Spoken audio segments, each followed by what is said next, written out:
Hello, everybody. Welcome to At the Coalface Live with me, your host, Jason Greenwood. It is awesome to be here with you again this Friday, as I am every single Friday at 4 p.m. New Zealand time, 2 p.m. Aussie Standard Time.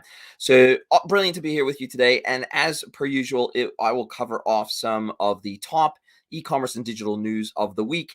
And then at the end, I always leave a few minutes at the end if anybody's commented or asked any questions. I turn it into a bit of an AMA, an Ask Me Anything session at the end of the news discussion. So absolutely feel free if you're joining us live, either on LinkedIn, on Facebook, on YouTube, wherever you may happen to be joining us live, feel free to pop your questions in the stream or your comments in the stream, and I'll come back to those at the end of the news discussion. So awesome to have you here. Awesome to be with you as per usual. And as per usual, we've had a crazy week in e-commerce, and I'll get stuck straight into the news. And as many of you probably know, we are continuing to suffer rolling lockdowns due to COVID here in New Zealand and Australia. We are still in level 4 lockdown here in Auckland, which means basically, it's the tightest level of lockdown that we have going, basically, which means we can't, apart from essential services and going food shopping at the supermarkets and going and getting petrol and basic living needs, we're locked down. You can exercise in your neighborhood, but that's about it. So and in Australia, they continue to suffer lockdowns in parts of New South Wales and Sydney, and also in Victoria. Victoria, obviously pretty well known that they're well past 200 days of very, very severe lockdowns with no end in sight. So we're all struggling with that a little bit. And in that vein, it has continued to drive massive growing e-commerce sales. Now, because of that, Australia Post is struggling to keep up, and they have announced that they are pausing e-commerce parcel pickups as the backlog for e-commerce collections reaches Christmas levels. So basically the busiest time of the year, the holiday season, at the moment, they are dealing with parcel volumes that match that level, which is just crazy to think about, considering traditionally the holiday period is the busiest time of the year. So in the announcement, they said they're temporarily pausing parcel collections from online retailers across New South Wales, ACT, which is the Australian Capital Territory, and Victoria. So those three states. And basically they have released a statement that says from 4th of September till the 7th of September, they will no longer pick up parcels so staff can clear the record parcel volumes in the areas currently in lockdown. And they called out that this temporary measure will allow us to responsibly clear record parcel volumes in parts of our network impacted by COVID-19. The shortage of staff, increasing volume of online orders, and ongoing lockdown restrictions are the main causes for the backlog. Australia Post currently has 500 people in necessary self-isolation, placing increased pressure on our network while we manage flight restrictions, temporary facility closures, and parcel volumes as high as Christmas peak periods. So clearly, the lockdowns are working to continue to push customers online to get all of their favorite retail goodies. And because the major parcel carriers, including New Zealand Post and Australia Post, are considered essential services, and international carriers are considered essential services, they are continuing to deliver parcels. But as the volumes climb and as the network is groaning at its knees, we're going to continue to see challenges like this. I know New Zealand Post has been struggling. They have called out, I received a parcel note the other day that I'd received a parcel and that I needed to go pick it up from my local depot. It's normally there the next day after the card to call is left. I rang the next day, wasn't there. And it took them, and I actually had to ensure that they forwarded it to that depot because it wasn't in that depot when I rang, and it took them an extra 2 days to get it to the drop-off depot so that I could actually go and collect it. So I think all of these networks, the international flag carriers, everybody absolutely struggling with all of these e-commerce volumes. So look, it's set to continue, and I'm sure that you're all having similar challenges where you are located, particularly if you are still seeing lockdowns in your area, because of the massive rocket that this puts under e-commerce and all of the logistical capabilities where basically all this logistics, instead of moving giant pallets and containers to individual stores that then sell those over the counter through retail, now this is all going through the parcel network as individual parcels or as 2-3 item parcels. So volumes going through the roof, absolutely to be expected at the moment. Now, the next piece of news is, and I've talked about this for the last few weeks, but it seems to be escalating. And so this is, I guess, an important evolution of a story that I announced, I think it was 2 or 3 weeks ago, about China starting to reinvent the face of retail, also limiting the power of their e-commerce Goliaths by implementing new restrictions on how they can grow, how they can compete, nationalizing their online learning institutions. Just absolutely, basically, if you're in the tech space, if you're in the e-commerce space in China right now, and you are a billion-dollar, multi-billion-dollar business, if it was my businesses, I would be absolutely terrified of being nationalized by the Chinese Communist Party. They've shown absolutely no resistance to nationalizing businesses that they feel are not operating in the good of the entire country, and they have announced a new clampdown on counterfeit goods. So basically, they're leveraging this anti-counterfeit goods legislation, which they implemented originally in 2019. They are wanting to add new teeth to that legislation, which will radically increase the fines for when businesses like the likes of Alibaba, the major e-commerce marketplaces in China, and other businesses operating across the e-commerce spectrum in China, if counterfeit goods are found and proven to be illegitimate goods found on those marketplaces, the Chinese government, through their SAMR, SAMR, which stands for the State Administration for Market Regulation. They are the government body. They are the enforcers. They're the ones that are drafting new legislation to effectively extend the legislation that they passed in 2019, which allows them to take all sorts of punitive action against businesses that they feel are too big or are not operating in the public good, and they can cut them down to size through a range of different measures.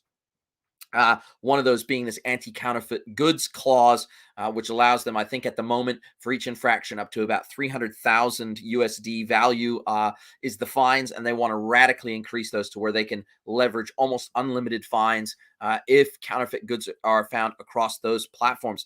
Now, what is interesting about this is, obviously, we know for decades China has not enforced international IP law. So whether it be trademarks, patents, etc., passed in the West, which the West does have still a patchwork quilt of legislation around international patents and trademarks, but it mostly works pretty well. Well, China has for many decades completely ignored pretty much everything to do with international IP legislation, and it has allowed its businesses to flourish through the production and distribution of counterfeit goods of major brands. And Jack Ma famously at one point, I don't remember the exact comment, but famously at one point, Jack Ma said that oftentimes the counterfeit goods manufacturers are making better products than the original brand manufacturers themselves. So he understands why counterfeit goods are so popular. China has obviously changed its tune as it's trying to rein in its tech giants, and it's using every tool in its arsenal and adding new ones seemingly by the day to cut their major companies down to size. And we know from past experience that what the Chinese government wants, it ultimately gets. So I would be very concerned if I owned a large tech company in China right now. Now, on the back of this recent announcement this past week, there was another announcement that came out that Alibaba is going to invest US $15.5 billion for quote unquote common prosperity. And that is between now and 2025. It's going to invest 100 billion yuan, which is about $15.5 billion USD in support of common prosperity. It said, becoming the latest corporate giants to pledge support for the initiative driven by President Xi Jinping. So the announcement calls out that Beijing has been encouraging companies to share wealth as part of its effort to ease inequality in the world's second largest economy. Other companies that have made similar announcement include Tencent Holdings, which has pledged 100 billion yuan, again, that same amount, 15.5 billion US, and Geely Automobile. The government-backed Zhajiang News website, I've probably butchered that word, sorry about that, or butchered that name, Zhajiang, I think, a news website, said Alibaba's funds will go towards areas such as subsidies for small and medium-sized enterprises and improving insurance protection for gig economy workers such as couriers and ride-hailing drivers. So this is just the latest salvo in the Chinese government cracking down on tech companies and trying to redistribute the wealth from these companies more broadly across society as it sees inequality rising with the rise of these multi-billion dollar, and in some cases getting up towards trillion-dollar valuation tech companies. So the fallout from this is going to be felt for many years to come. And I think it is potentially going to have a chilling effect on big tech in China. It's removing some of the incentives for the risk taking that big tech has taken over the years to get to the size that they are. Obviously, China wants to disincentivize heavily Chinese companies from listing on international stock exchanges like American stock exchanges. So I don't think we've seen the end of this yet. I don't think we know fully where this is going to land. I don't think we know which verticals and businesses are going to be in China's crosshairs next. So we're just going to have to watch this. But it's certainly, from my perspective, starts to become more protectionist and inward looking versus an outward looking China, which we've seen over the last couple of decades. It seems that China is taking a slightly different stance and a slightly different position now. It's a slightly different pivot. It's becoming more inward looking. It's becoming more isolationist. It's forcing their companies to start looking after their own citizens before going international. So again, I don't think we've seen the end of this yet. And I'm watching this very closely for developments, which seem to be happening almost every second day at the moment. Now, next bit of news. As I've talked about previously, NFTs, blockchain-driven technology, blockchain-driven digital assets are becoming a very, very, very big thing. We don't know which of these digital projects are going to last the distance versus the ones that are going to go to zero. Even somebody that is as hardcore about NFTs as Gary Vee has called out the fact that there's many, many projects which will go to zero in digital assets that are worth perhaps even millions of dollars today that will be potentially worth zero tomorrow. However, there are some major, major brands that have started to leverage digital assets and digital currencies as part of gamification and virtual worlds, and they are starting to use their IP power, their brand power across these virtual worlds. And the latest to do so is Vans. They came out with an announcement that said they have become the latest brand to delve into the world of digital fashion as they launch a digital store in Roblox. So it's the announcement said that the skateboarding brand has launched the Roblox Vans World, where virtual visitors can try on and buy original Vans footwear and practice skating in the Vans Off the Wall inspired skate park, which is obviously a virtual skate park in the Roblox world.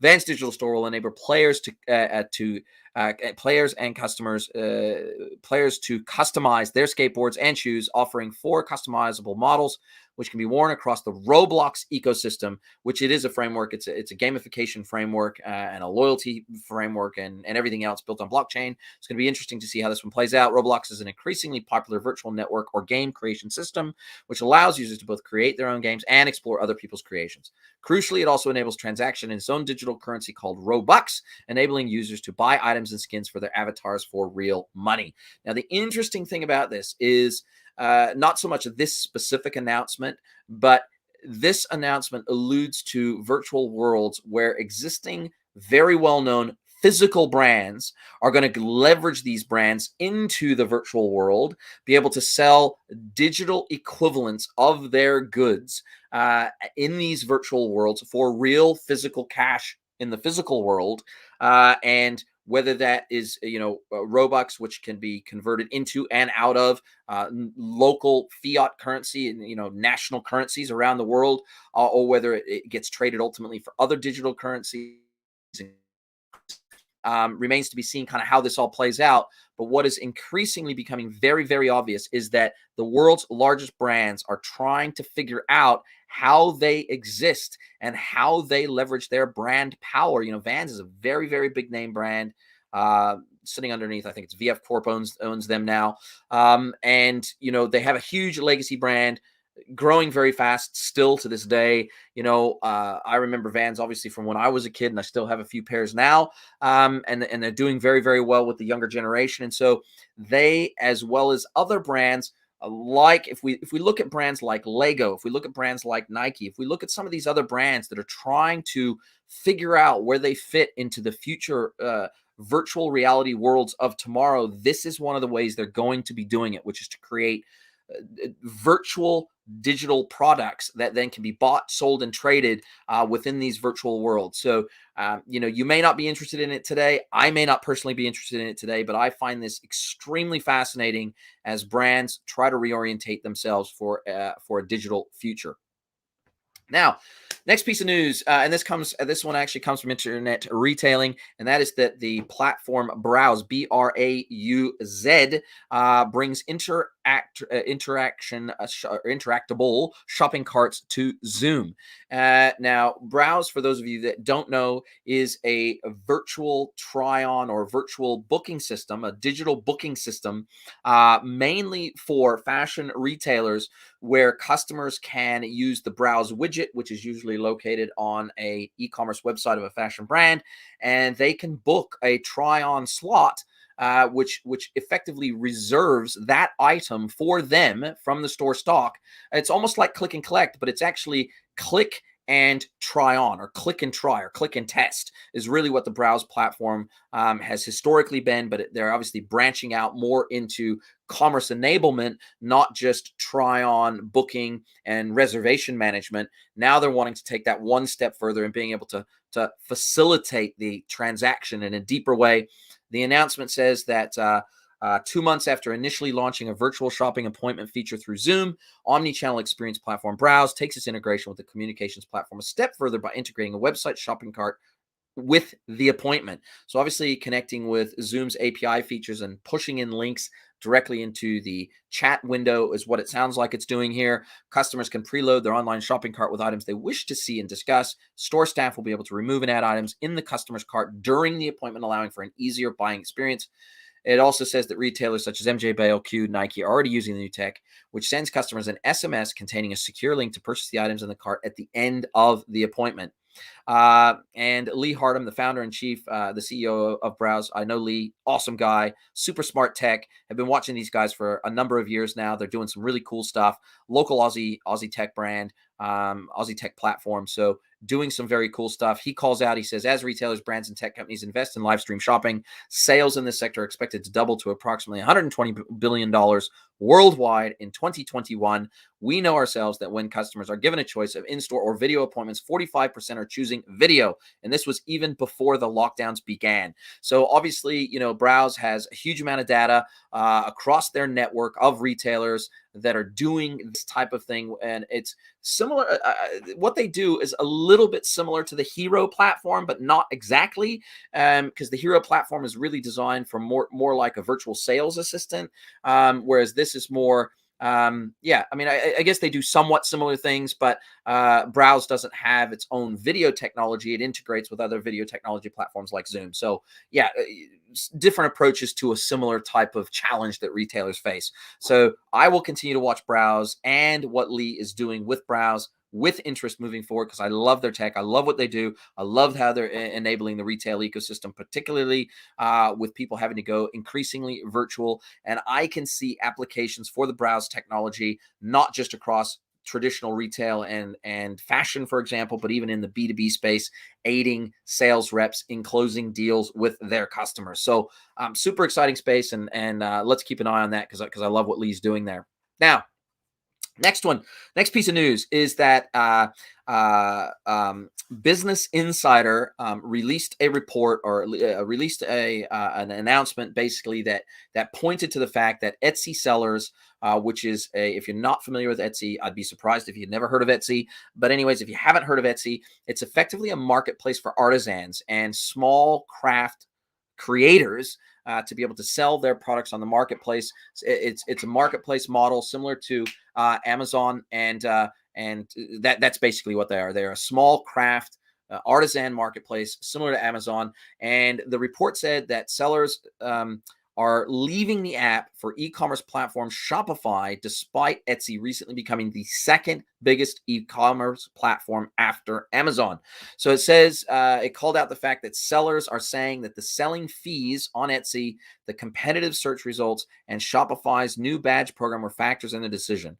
They say that online seller Hannah England, for example, started off selling bath and body products on Etsy before launching a TikTok account to expand their outreach. And their TikTok account, which was launched in February, now has over 520,000 followers and has been a significant factor in her shop now completing 1,200 sales a month on Etsy, which is still, when we think about this, that's still an artisan level of sales, right? 1,200 sales a month is not a lot. Your larger retailers are doing that in a day or in a half day.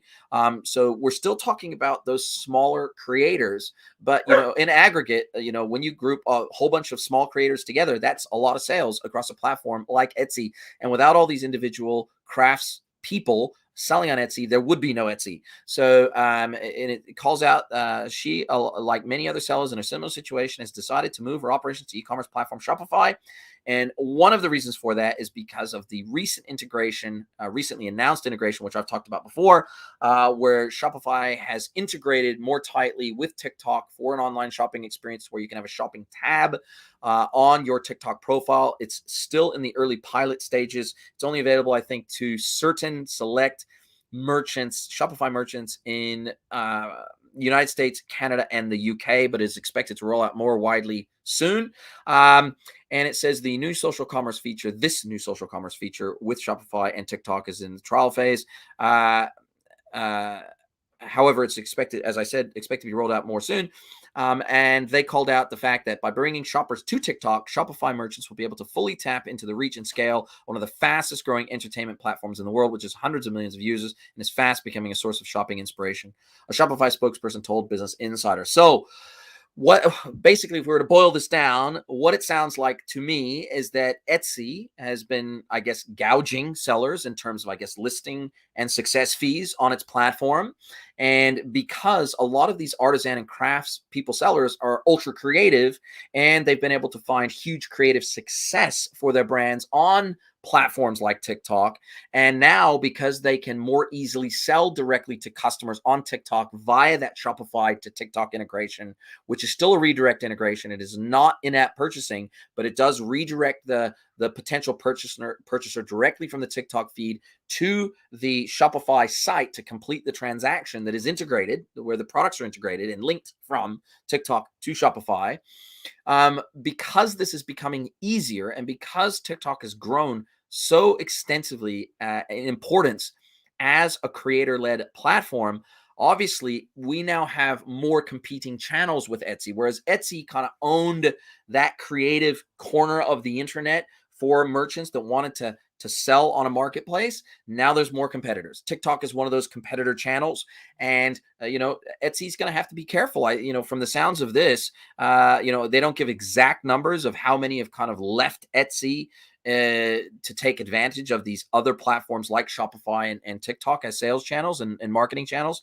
But it sounds like this is potentially going to lead to a wider mass exodus if Etsy doesn't watch its P's and Q's. Remember, Etsy is unlike Amazon in the sense that Amazon sells its own white label products as well as other branded products on a first-party basis directly to customers in competition with people that sell on its platform. Etsy does not do that. So Etsy only makes money when its creators make money by selling products on the platform. You have no creators, you have no platform. You have the demand side maybe, but you would no longer have the supply side. So keep an eye out for this. It's going to be interesting to see how this works out as the creators put pressure back on Etsy to rein in the costs of doing business on the platform. Give me 1 second here. I will just pop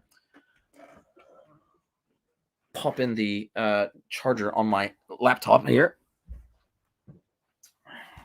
She thought I had that plugged in, so apologies. I obviously did not, and my laptop is screaming at me here to say your battery is just about to die, and I don't want the stream to cut off in the process. So that is the last story of the day, which brings us to just about the perfect timing because we're at 4:28 p.m. And I will go back to the StreamYard interface here to see if anyone else has commented or asked questions. Chinese stocks to be delisted from U.S. markets. Well, they've been forced to. Basically, Beijing is looking like Sean Bowles. Thank you very much for your comment / question there. There's been a few that have been forced to stop trading on the exchanges that they've been listed on. There was a couple that were announced recently. I can't remember the names off the top of my head. There were some pretty big ones, and then obviously the Ant IPO, the Ant Financial IPO, which was halted very shortly before it was expected to list in the United States, and it was going to be a multi-billion-dollar listing in theory. So I don't think any of us have an exact answer for that, but what we do know is that China is disincentivizing their brands without necessarily outright forbidding it from now on, where I don't think they've passed anything that says no Chinese company can list on any international exchange or international market. But what they're doing is they're making it extremely painful to do so by leveraging effectively punitive punitive damages or punitive, remediation to these businesses. So what they're clearly signaling is we don't necessarily have to pass a law that says you cannot list on international exchanges. But if you do so, you better watch your P's and Q's, because otherwise we may just nationalize your business. And so therefore, what that will ultimately lead to is both the risk for the business itself of being nationalized if they kind of go against the wishes, both inferred and literal wishes of the government.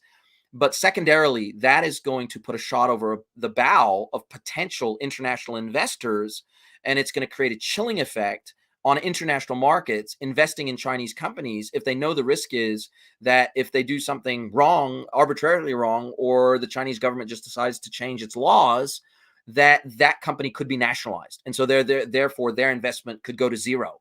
And they could take other punitive actions against these businesses. So for me, what I'm watching is probably less a direct edict by the government that these businesses won't be able to list on international stock markets, but more, what is the government inferring that they want their businesses to do through back channels and the communication that they have with these companies? Because you have to remember that these businesses are, whilst a lot of these private companies aren't necessarily nationalized, they operate under the complete oversight of the Chinese government. And as a result of that, they don't have any expectation to a right of privacy or anything else that we kind of, I guess, take for granted a little bit more in the West, that businesses have recourse through the court systems and everything else. And, and some people believe that our companies who get treated as people from a court perspective oftentimes have too much power, and the governments are just powerless to rein them in the case of the likes of Facebook and Amazon, etc. But in the case of China, they do things very differently, and these companies, doesn't matter whether they're a multi-billion-dollar company, doesn't matter what their valuation is, doesn't matter if they've listed themselves on international stock markets or taken on international investment. The government can and will nationalize these businesses at the drop of a hat if it thinks it needs to maintain the stability of the overall society and the power of the government. So I don't, my fiance is half Chinese, half Vietnamese, so I'm by no means racist against China in any way. I just think we have to call a spade, and the Chinese government will do what it wants to do in the areas of governmental control of its largest companies. And I just don't think we've seen all of the fallout that we're going to see from what they're trying to achieve just yet, because you have to remember that the Chinese government doesn't think in days, weeks, and months. It thinks in years and generations. So their long-term view of how they want to structure their society, they're taking steps today with a multi-generational view. And so because they have that long-term view, it's very difficult for some of us in the West as outside spectators to know what might be on their mind. They're thinking 2, 3, 4 generations ahead of where they want to see their society go. So it remains to be seen where this all lands. But we do see these sort of what we would consider in the West bombshell type announcements coming out almost weekly now. So we're watching China pretty closely as the juggernauts that they are, especially from a tech perspective. So thank you, Sean. Really appreciate your question and your input. That's awesome. Well, it's 4:33. I will let you guys get back to your Friday afternoon. Friday afternoon here in New Zealand and Australia, but depending on where you are, it could be morning time or whatever the case may be. Have a fantastic rest of your Friday. Have a fantastic weekend. And I look forward to being with you again next Friday.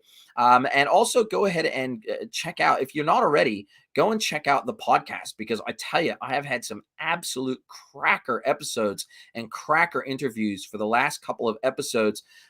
We look at episode 93. I'm up to episode 94 now. Very exciting times. We're just about ready to crack the ton. So we're just about at 100 episodes. I'm going to have to think of something exciting and special to do to celebrate episode 100. I don't know. Maybe I'll do a free giveaway for some subscriptions to my premium newsletter or something like that. We'll come up with something when we get to episode 100 to celebrate episode 100, because it's a pretty big milestone. So episode 93, talking Amazon, e-commerce analytics and optimization with Jonathan Tilley of Zon Guru. That came out August 25th. And then we have 2 days ago, episode 94 came out, talking omnichannel customer service excellence with Jasper Coolin from Gorgeous, which is an omni-channel customer service platform that I'm a huge fan of. Had a fantastic session with him. It was a nearly an hour-long session. So please go out and check out the At the Coalface podcast wherever you get your podcast. Subscribe and like and comment and do all those things, whatever platform you use. That's how we grow. That's how we can continue to get on awesome guests for you guys. So have a fabulous weekend. Have a fabulous week, and we will see you next Friday, 4 p.m. New Zealand time, 2 p.m. Aussie time. Thanks, guys. And I'll put those links, Sean, I will put those links into the comments on LinkedIn for this episode of At the Coalface Live. I always go back and I put that back in with what we discussed and the headlines. And I will also put a link in the comments to that, to the podcast as well. And you can find that on any podcast engine, At the Coalface Podcast.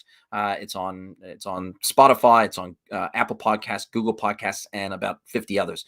So just look up At the Coalface and you will find it there, and you will find the latest podcast episodes there where you can subscribe. Thanks very much, Sean. And thanks very much everybody else who paid attention today. And thank you for your time. And I will speak to you again soon. Cheers, guys. Bye.